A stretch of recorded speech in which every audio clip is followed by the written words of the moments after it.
Kapaglaom, maayong buntag kaninyong tanan. Ang atong hilisgutan karong Marso 10, giuluhan og ang tentasyon ngadto sa legalismo. Ang atong teksto makita sa Roma 3:20. Walay tawo nga mapamatarong sa iyang pagtan-aw pinaagi sa mga buhat sa balaod. Tungod kay pinaagi sa balaod, moabot ang pag-ila sa sala. Kapaglaom, dili tanang gitudlo ni Bates putli nga bulawan. Samtang walay bisan kinsa nga dunay gamay nga pagduha-duha may tungod sa iyang dedikasyon sa ikapitong adlaw nga igpapahulay gikan sa 1846 hangtod sa katapusan sa iyang kinabuhi, ang iyang pagsabot sa igpapahulay labot sa relasyon sa kaluwasan dili kayo tinaw.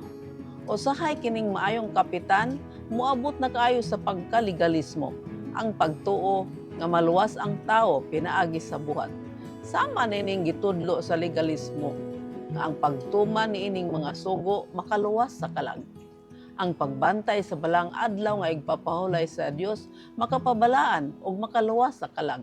Apan ang pagtuman sa usa o sa uban nga siyam nga wala kini dili mahimo.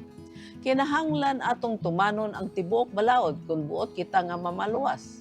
Ang mga anak sa Dios kinahanglan maluwas kung mauman pinaagi sa pagbuhat o pagtuman sa mga sugo. Samtang si Bates makahimo sa mga pagpahayag sa ebanghelyo sa walay duha-duha, nagapos siya sa usa ka legalismo sa iyang tibuok kinabuhi. Ang usa sa iyang paborito nga teksto aron pagsuporta sa iyang legalismo nga pagtuo mahitungod sa Sabado, mawang kaagi sa dato nga batan-ong pangulo diha sa Mateo 19. Kanunay balik-balikon ni Bates nga mao kini. Miduol ang batan-on kaniya og miingon, maayo nga galon, unsa may maayong butang nga akong buhaton aron makasulod sa kinabuhing dayon? Mitubag si Jesus, kung gusto ka nga makasulod sa kinabuhing dayon, bantayi ang sugo. Gihubad kini ni Bates nga kining pagtulon-an nagapasabot nga ang bugtong paagi sa pagsulod sa kinabuhing dayon maong pagbantay sa kasubuan.